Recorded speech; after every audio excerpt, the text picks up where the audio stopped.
Hello everybody, welcome back to the channel. My name is Repeat Ron, and today we're going to be doing the Hurricane Guided Rocket System Overclock build. So I'm going to be providing a build that I use with each of the overclocks. I have used these quite a bit now. Unfortunately, the Hurricane was the last gun that I got all the overclocks for. Luckily, the last overclocks that I got were really just the clean ones. So I got to use the unstable ones and the balanced ones more, which they are definitely odd. To say the least. And I have a couple videos about the Hurricane using those specific mods, at least most of them, 3 I think, the 2 unstable and 1 of the balanced. Anyway, let's talk about each of these and what they do and how I built them. These also aren't necessarily the most well-optimized builds or anything like that, they're just the builds that I personally use and might give you an idea for trying out. There are quite a few ways you can build the Hurricane, and it's definitely a very interesting weapon. So the first overclock we're going to talk about is the manual guidance cutoff. This one, once you release the trigger, disables the guidance system. So once you release it, that's where the missiles are going to go. They're going to go straight to where you were aiming. They're not going to follow your shot. But in addition to this, you get 1.33 max velocity. So you get a little bit more velocity for this. Honestly, this was the overclock that I was kind of disappointed the most with, because it really doesn't seem to help the Hurricane all that much, unless you just really want to shoot things that are kind of far away or just shoot in a straight line, which kind of goes against how the Hurricane works. The way that you can build this is really however you'd like. The basic way that I build the Hurricane is usually going with bigger missile belts, armor breaking rounds, improved feed mechanism. The extra rate of fire is nice, but you could go with nano missiles. Nano missiles is also really good because you're getting more ammo overall. Shrapnel load, and then usually stun. This is kind of the basic build that I run with the Hurricane when I'm not using overclocks, and if I am using this overclock, this is what I run with it.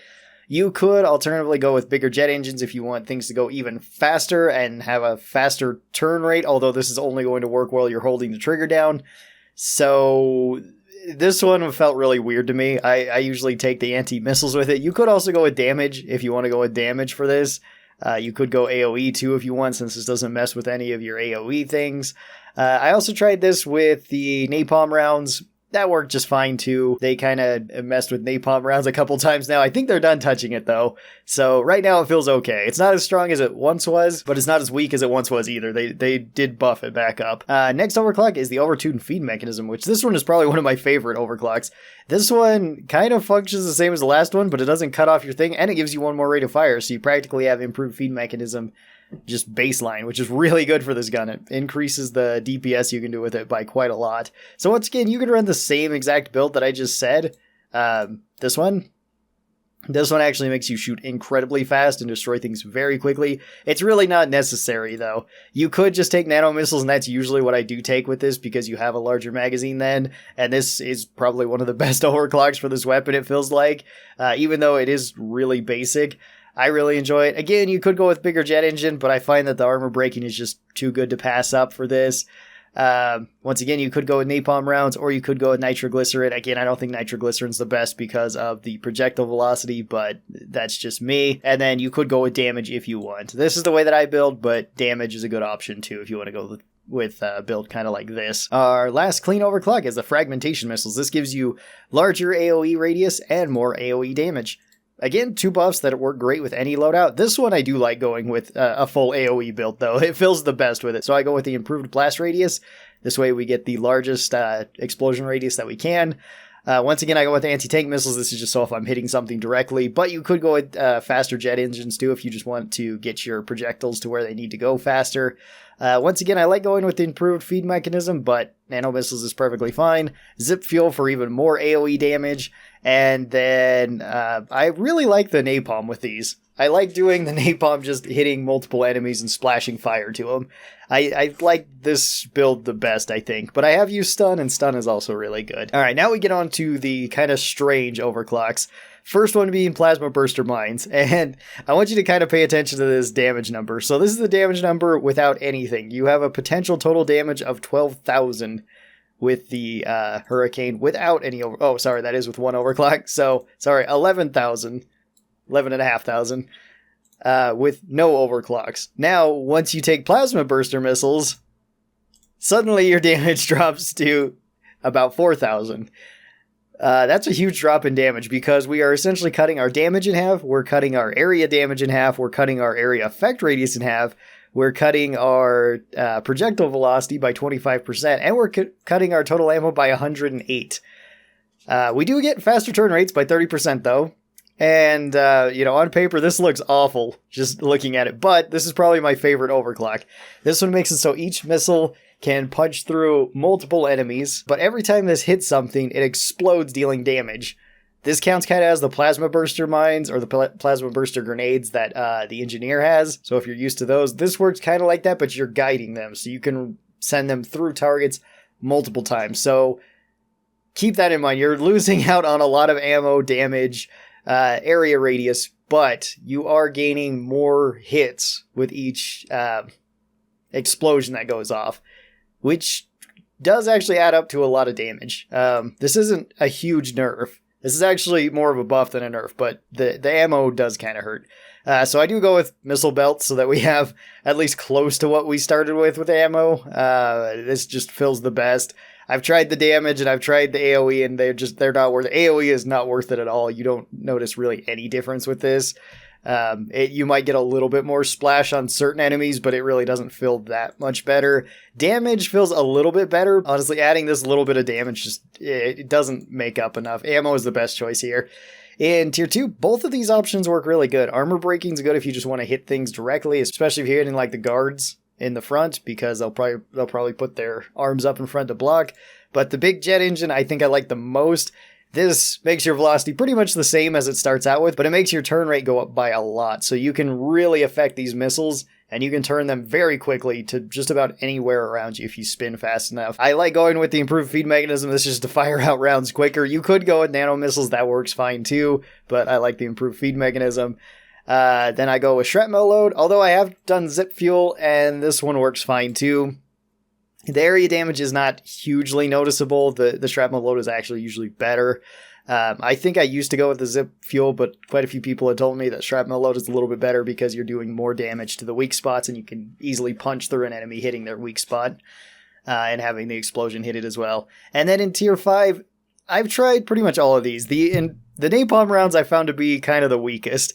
You can spread fire to multiple enemies, which is good, but your rounds do even less damage then, and it makes killing certain enemies really slow, so I don't usually take that one. I usually take stun, because stun is just really good for stunning things, or I take the nitroglycerin compound, because nitroglycerin compound can make a pretty big difference with this weapon.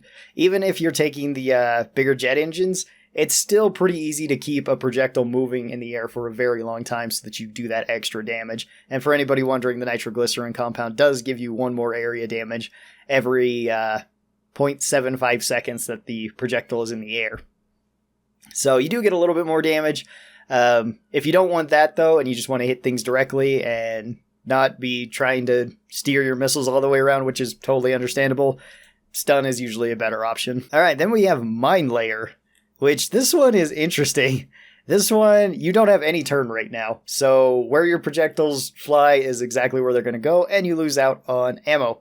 However, every time your missiles hit somewhere, they embed themselves, similar to how embedded detonators or cryo-minelets, well, not really embedded detonators, but cryo-minelets, electro-minelets, things like that work, where they stick in the ground and then they'll set off after a certain amount of time, or if an enemy crosses over the top of them. This gives you more area damage, but the mines only have a total life of 15 seconds, so you can't spread these all out. You can't use them like proximity mines with Engineer. I tried doing that when I first got this and it didn't work out at all. I was just running through ammo.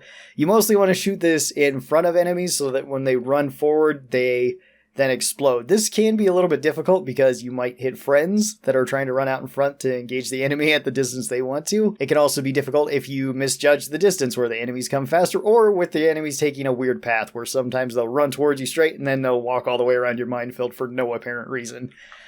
So this one is kind of inconsistent. It seems pretty decent on like Dreadnought missions, and it seems pretty good on any sort of hold the area missions. So like salvage missions, it seems pretty good on. Anything that you can kind of have some prep time to do, this one seems decent. And it doesn't take away from the regular Hurricane other than the turn rate. So if you didn't really like controlling the missiles anyway, if you just wanted to shoot it straight at enemies, you're not really going to notice that big of a difference. For this one, I usually go with ammo again, but The improved blast radius is pretty nice too. I like this one. Damage is also fine. Any of these are pretty good with it. It's just I usually take the ammo just so that I have above 300 ammo. Let's see. In tier 2, I'm honestly not sure which of these I like more. The bigger jet engine actually gets the mines set up quicker because you're hitting the ground faster than you normally would. The armor breaking gives you more damage with the initial gun because I don't think it affects the mines. At least I've been told that it doesn't affect the mines. I'm not sure if that's 100% true or not. It might. If it does, then this one is probably the better option. And usually I take this just because if I do have to shoot something directly with it, I'd rather have the extra damage rather than the extra speed because I'm not getting any of the turn rate. It seems to be your choice though. Both of them felt fine to me. In tier 3, I take improved feed mechanism. This just lets me set up my minefield faster, but if you wanted more mines, go with nano missiles. In tier 4, I go with zip fuel. This just helps with the explosion radius, especially since this is affected by your area damage, so buffing your area damage makes sense. You could go with the shrapnel load if you want, but it's not necessary. And then in tier 5, you could go with the napalm rounds or you can go with the stun. Usually I go with the stun because it's kind of helpful to have mines that stun enemies and then more enemies walk on top and you can apply damage to a single stunned enemy a little bit easier. In all practical uses, you're probably never going to use this one for the mine layer. You're probably going to use one of these two. Usually I pick the stun, but napalm rounds is kind of fun too. Then for our first unstable overclock, we have the jet fuel homebrew. This gives you more damage, takes away your ammo, takes away your mag size by a little bit. Takes away your area damage, your area effect radius, but it gives you a faster moving projectile. This one I found is great, especially on Dreadnought missions. It's pretty good outside of Dreadnought missions, though, because you have a lot of direct damage that you're doing. I mean, you're doing 40 plus 10. You're doing 50 damage right there. If you take the direct damage, you're going up to 50, and then you have 10, which means you're doing 60 damage, so you're two-shotting any sort of grunt. Just two-shot body shot. You don't even need to hit him in the head or anything like that. You could go with ammo. Ammo is also a good option. It sets you back to where you normally would be. Explosion radius does not help with this one that much. I wouldn't really recommend it because your splash damage is just nerfed already. There's not really a reason in taking it.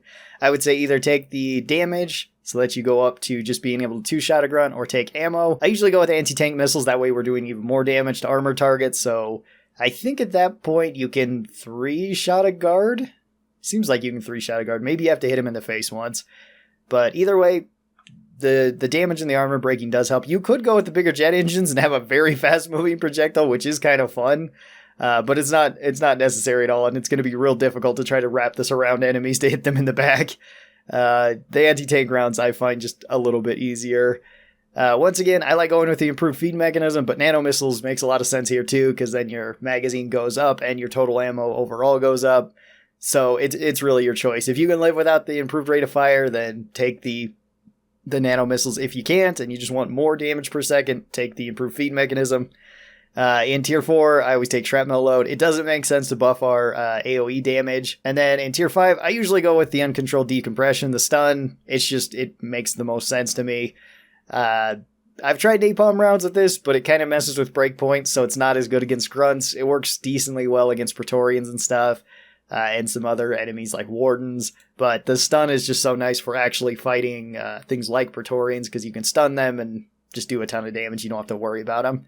This is the usual build that I run with the jet fuel homebrew, but there's a couple other ways you could go to. If you wanted to go extra ammo and extra bullets, then you could.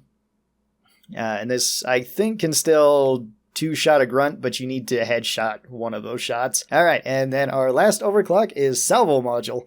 This makes it so once you hold down the trigger of your gun, you no longer just start firing, you start charging up your shots. You can charge up to 9 of these and then fire it out like a shotgun, which is super cool.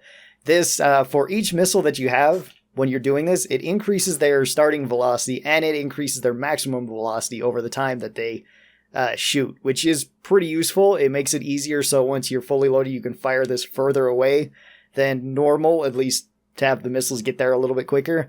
And for each missile loaded into the salvo, you do an additional 4 damage and 4 damage. This is for base damage and for area damage. So you go from doing 16 and 20 to 20 and 24. And keep in mind, this is for each missile loaded. So each of those are added up each time. So this does make it so once you load up a certain amount of missiles, you can actually kill certain enemies a little bit more efficiently than you otherwise would.